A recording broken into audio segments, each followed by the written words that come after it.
For me, the value of engaging with organisations beyond the university is that opportunity to understand what the real world challenges are, and therefore how our research can help and support organisations to address those real world challenges. I think working through the NGO community, you also get an opportunity to broaden the range of individuals that you're able to speak to and to support, to work with and to support. So they are really the conduit to those harder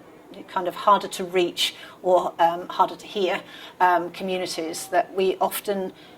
aren't seeing in sort of standard engagement activities. I think the example that I'd point to is the relationship with Coastline Housing, which started out as an inquiry really from Coastline about a challenge that they had within their housing stock. They're a housing association here in Cornwall, and they had some interest in in issues around mould, given the climate in Cornwall and the housing stock that they were managing. That initial inquiry led eventually through to a collaborative PhD looking at mould, and the student who undertook that is now based in Cornwall Council's public health team and is an ongoing partner with us on a number of different projects. With Coastline, we went from the PhD to then a collaborative research project called SmartLime, which started as a 3-year project and became a 6-year project and had a 6.5 million price grant attached to it. And that's gone on to and develop. We've developed a number of publications have come from that. We've influenced Coastline's thinking on the use of digital technologies in social housing, and now we're looking at, we have an EPSRC funded project that's also in collaboration with Coastline, and we're looking at a further grant that could potentially, if successful, give us 8 years more funding to continue that thread of thinking how do we manage social housing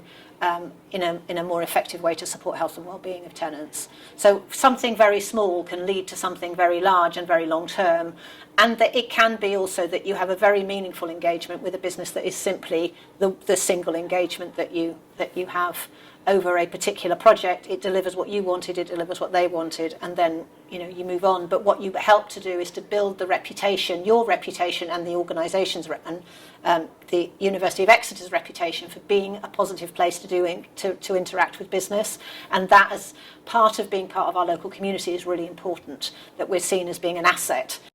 Working with a diverse range of partners allows you to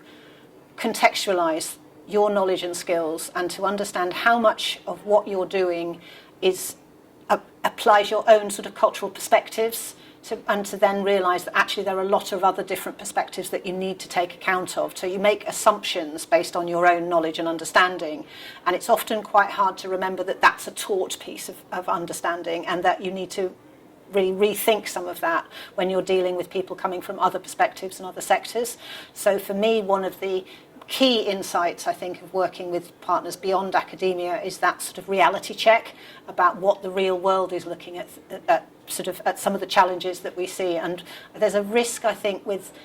only working within the education and academic sectors, that we forget that, and that sometimes we forget that actually the pressures and constraints that face people who are actually delivering change or delivering services in the real world require a different approach than maybe the kind of gold standard model that you might be able to do in an academic and research environment, but simply aren't practically possible when you're dealing with real world pressures and circumstances.